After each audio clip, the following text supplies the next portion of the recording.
પાયલ સૂતી હતી એટલામાં જ તેના સાસુ ભાવનાબેન આવ્યા અને ધાબળો ખેંચીને બૂમ પાડી, "ઉઠી જા મહારાણી, શું તું તારા પિયરમાં પણ આટલા લાંબા સમય સુધી સૂતી હતી?" પાયલ આંખો ચોળતી બેઠી થઈ ગઈ.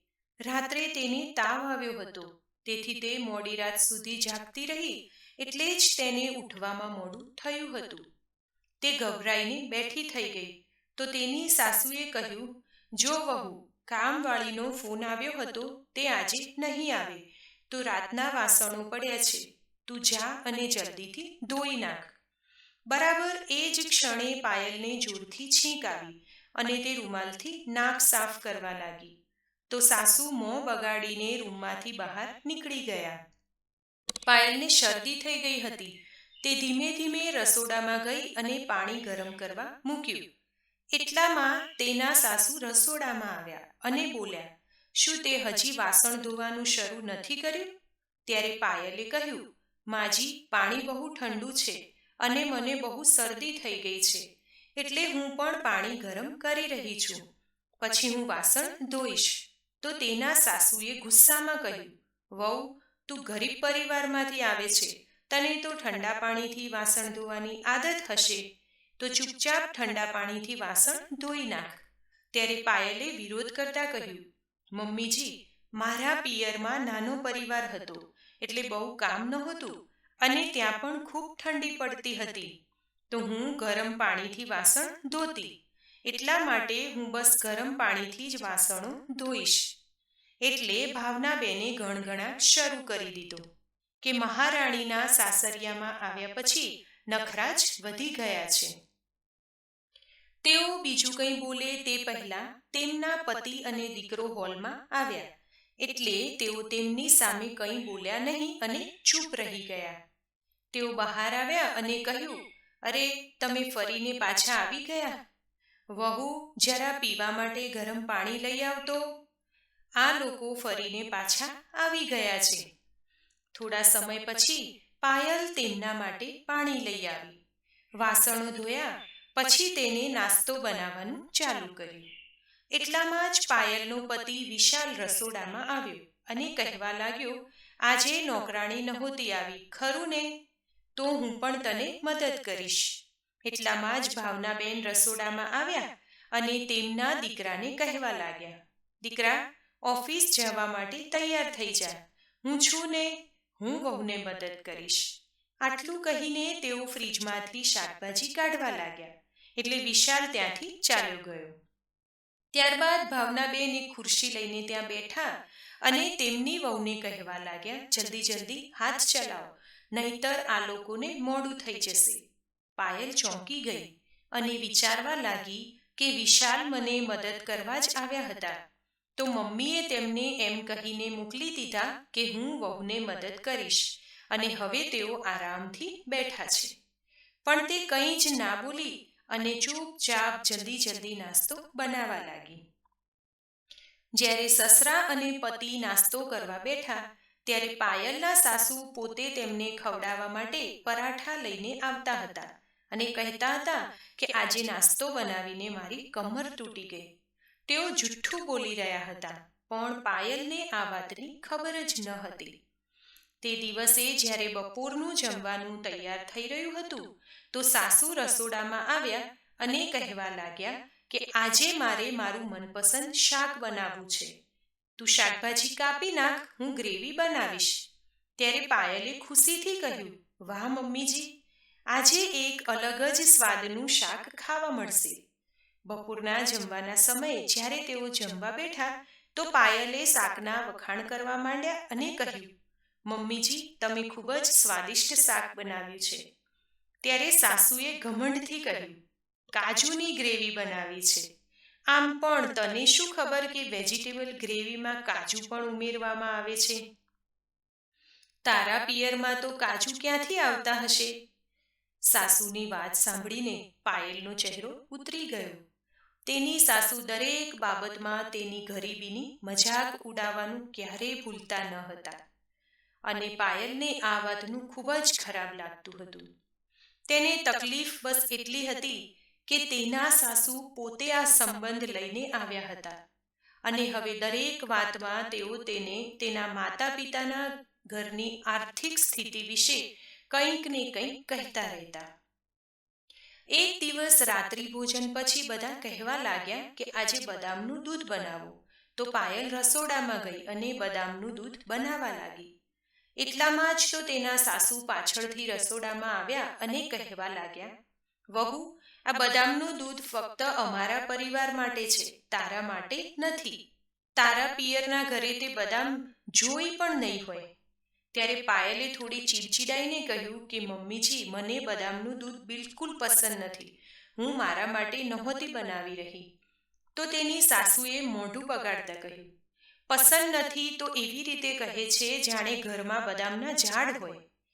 જો તે બાળપણથી કોઈ વસ્તુ ચાખી નથી તો તને ગમશે પણ કેવી રીતે? આટલું કહીને તેઓ તેમની સાડીનો છેડો હલાવતા હલાવતા ત્યાંથી નીકળી ગયા અને પાયલ ગુસ્સાથી ભરાઈ ગઈ. રાત્રે જ્યારે વિશાલ લેપટોપમાં કામ કરી રહ્યો હતો ત્યારે પાયલે કહ્યું, વિશાલ, સાંભળો ને, મારે તમને જરૂરી વાત કહેવી છે. ત્યારે વિશાલ તેનો હાથ પકડતા બોલ્યો, વાતો પછી કરજે, થોડી વાર શાંતિથી મારી જોડે બેસ. ત્યારે પાયલ બોલી, ના વિશાલ, મારે હમણાં જ વાત કરવી છે. મમ્મી હંમેશા મને મારા માતા પિતાના ઘરની આર્થિક સ્થિતિ વિશે કંઈક ને કંઈક મેણાટોણા મારતા રહે છે. આ બધામાં મારો શું વાંક છે? ત્યારે વિશાલ થોડો ઉદાસ થઈ ગયો. તેના હાથની પકડ ઢીલી પડી ગઈ. તે ધીમે ધીમે બહાર ગયો અને બારી પાસે જઈને ઊભો રહી ગયો અને તે દૂર આકાશમાં કંઈક જોવા લાગ્યો. પાયલને એ જોઈને વિચિત્ર લાગ્યું કે તે અચાનક શાંત કેમ થઈ ગયો. તે તેની પાસે આવી અને તેના ખભા પર હાથ રાખીને કહ્યું, વિશાલ, શું વાત છે? તું આટલો ઉદાસ કેમ થઈ ગયો? શું મેં કંઈ ખોટું કહી દીધું? જ્યારે વિશાલ તેની તરફ ફર્યો ત્યારે પાયલ ધ્રુજી ગઈ, કારણ કે વિશાલની આંખોમાં આંસુ હતા. તે કહેવા લાગ્યો, મને માફ કરજે પાયલ. તારી સાથે જે કંઈ પણ થઈ રહ્યું છે તે ફક્ત મારા કારણે જ થઈ રહ્યું છે. હું બરાબર ચાલી નથી શકતો. મારો પગ થોડો વાંકો છે એટલે તને મારી આ ખામીની સજા મળી રહી છે. મારા લગ્ન ક્યાંય થતા ન હતા એટલે જ મારી માં એવા પરિવારની શોધમાં હતી જ્યાં છોકરી અને તેનો પરિવાર મને ના પાડી ન શકે. અને તેમની શોધ તારા ઉપર જઈને ખતમ થઈ. પણ માં પોતે આ સંબળ લઈને ગયા હતા. તો હવે પછી તેઓ તને કેમ સંભળાવે છે? હું મમ્મી સાથે વાત કરીશ. મને માફ કરજે. મારા કારણે જ તને સારો છોકરો ન મળ્યો. નહીતર તું પણ એક સારા જીવનસાથીને લાયક છે. આ સાથે તને એક સારું કુટુંબ પણ મળ્યું હોત અને કોઈ તને ટાણા પણ ના મારતું હોત. ત્યારે પાયલે વેદનાથી તેના મોં પર પોતાનો હાથ રાખ્યો અને કહ્યું, મારો ઈરાદો તને દુઃખ પહોંચાડવાનો નહોતો. હું તો પોતાને ખુશનસીબ માનું છું કે મને તારા જેવો જીવનસાથી મળ્યો છે. તમે તો મને કેટલો પ્રેમ કરો છો. મને તમારામાં કોઈ ખામી દેખાતી નથી. મને બસ તમારા મમ્મીના વર્તનથી દુઃખ થાય છે. આટલું કહીને તેને ગળે લાગી ગઈ. વિશાલને પણ ખૂબ જ ખરાબ લાગતું હતું. એક સમયે તેને કોઈ છોકરી મળતી ન હતી અને જ્યારે હવે તેને આટલી સારી જીવનસાથી મળી છે તો પછી તેની માં દરેક નાની નાની બાબતમાં તેની વહુને કેમ હેરાન કરે છે. બીજા દિવસે સવારે જ્યારે વિશાલે તેની માં સાથે વાત કરી ત્યારે તેની માં ગુસ્સે થઈ ગઈ અને કહ્યું કે પહેલી વાત, એક તો તારા લગ્ન થતા ન હતા. મેં તારા લગ્ન કરાવ્યા અને હવે તું ફક્ત તારી પત્નીનો થઈને રહી ગયો. મને બસ તારી પત્ની નહીં પણ આ ઘરમાં બધા મારી પોતાની એક વહુ જોઈતી હતી અને મારું સ્વપ્ન હતું કે મારી વહુ હંમેશા મારાથી દબાઈને રહે. હવે સદભાગ્યે મને એવી વહુ મળી ગઈ છે જે આખી જિંદગી મારાથી દબાઈને રહે. તો તને શું વાંધો છે? આટલું કહીને તેઓ ત્યાંથી ઊભા થઈને જતા રહ્યા અને વિશાલ ખૂબ જ દુઃખી થઈ ગયો અને વિચારવા લાગ્યો કે માના વિચારોમાં પરિવર્તન કેવી રીતે લાવવું.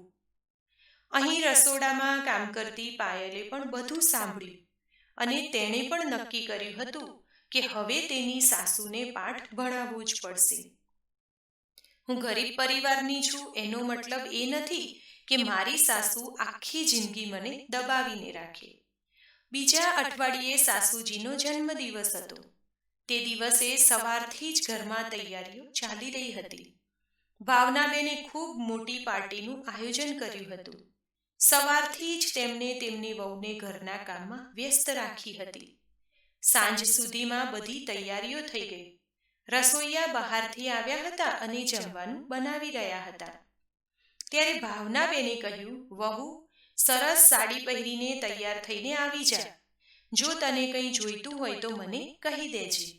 અને હા, આ ઘરેણાં રાખ, પહેરીને આવજે. પાયલ ઊંડો શ્વાસ લઈને રૂમમાં ગઈ.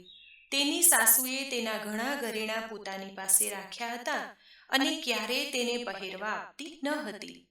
પણ આજે જ્યારે તેમનું પોતાનું ફંક્શન હતું ત્યારે તેઓ પાયલને કેટલાક ઘરેણાં આપી રહ્યા હતા. થોડીવાર પછી પાયલ સાદી સાડી પહેરીને હળવો મેકઅપ કરીને રૂમમાંથી બહાર આવી. એટલે સાસુ તેને જોતા જ ગુસ્સે થઈ ગયા. ઘરે કેટલાક મહેમાનો પણ આવ્યા હતા એટલે તેમણે તેમની વહુનો હાથ પકડીને રૂમમાં લઈ ગયા. પત્નીને આટલી ગુસ્સે થયેલી જોઈને તેમના પતિ મેહુલભાઈ પણ તેમની પાછળ રૂમમાં ગયા. ત્યારે ભાવનાબેન ગુસ્સામાં વહુને ઠપકો આપતા કહેતા હતા કે હું માનું છું કે તું ગરીબ પરિવારની છે. અહીં પણ તારી ગરીબી બતાવવાની જરૂરી છે? ચૂપચાપ એક સરસ સાડી અને મેં તને આપેલા દાગીના પહેરીને તૈયાર થઈને આવી જા.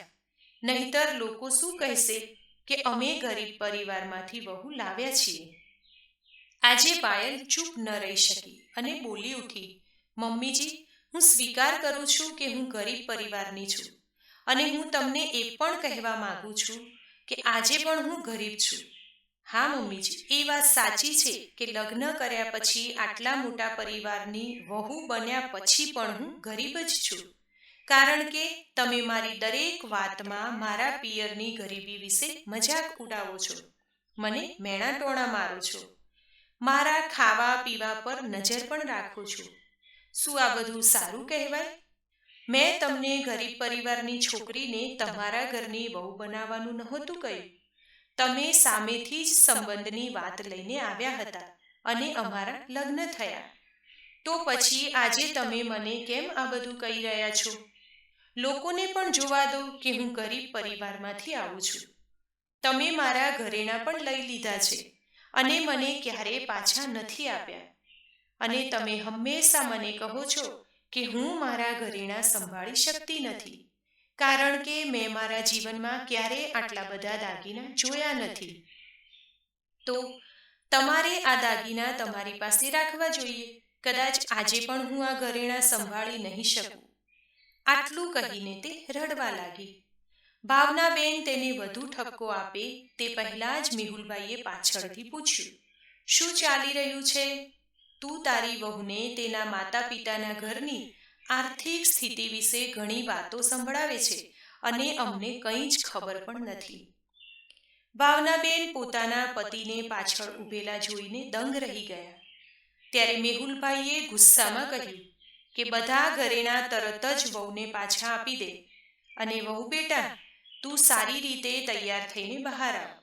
અને ખબરદાર, આજ પછી કોઈએ મારી વહુને તેના માતા પિતાના ઘરની આર્થિક સ્થિતિ વિશે કંઈક કહ્યું છે તો. કારણ કે હવે તે આપણા ઘરની વહુ છે અને હવે તેની આર્થિક સ્થિતિ મારા ઘરની સ્થિતિ પરથી જાણી શકાશે. પછી ભાવનાબેન તરફ જોઈને તેમણે કહ્યું, તે તારા દીકરાના લગ્ન ખૂબ જ મુશ્કેલીથી કર્યા હતા, છતાં તે તમારી વહુને કદર કરી નથી. જો તું તારી હરકતોમાં સુધારો ન લાવી તો હું દીકરાને અને વહુને અલગ કરી દઈશ અને તેમને આપણા ફાર્મ હાઉસવાળા બંગલામાં રહેવા મોકલી દઈશ. પછી તું એકલી રહેજે તારી સંપત્તિ સાથે. આટલું કહીને મેહુલભાઈ ગુસ્સામાં રૂમમાંથી બહાર નીકળી ગયા. પતિનો ઠપકો સાંભળીને ભાવનાબેન ડરી ગયા અને ધ્રુજવા લાગ્યા અને પલંગ પર વહુના દાગીના ફેંકીને કહ્યું, જો તને તારા ઘરેણાં જોઈતા હતા તો તે મને સીધું સીધું કહી દીધું હોત તો. આટલું બધું નાટક કરવાની શું જરૂર હતી? હવે જલ્દી તૈયાર થઈને બહાર આવી જા. આજે મારા જન્મદિવસે તે મને મારા પતિ પાસેથી ઠપકો અપાવ્યો. આટલું કહીને ભાવનાબેન ગુસ્સામાં બહાર નીકળી ગયા.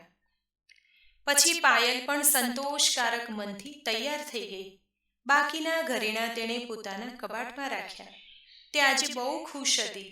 તેના ઘરેણાં પાછા મળી ગયા હતા અને તેને ખબર પડી કે તેના સસરા પણ તેની સાથે છે.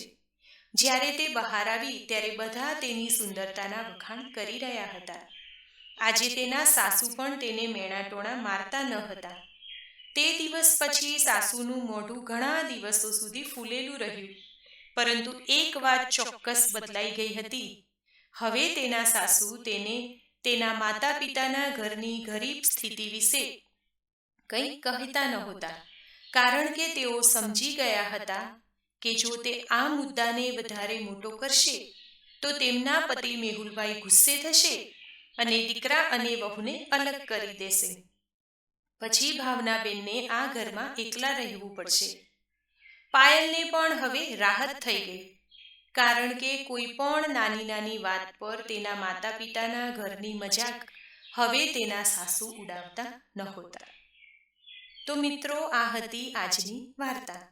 હું આશા રાખું કે તમને આજની આ વાર્તા પસંદ આવી હશે.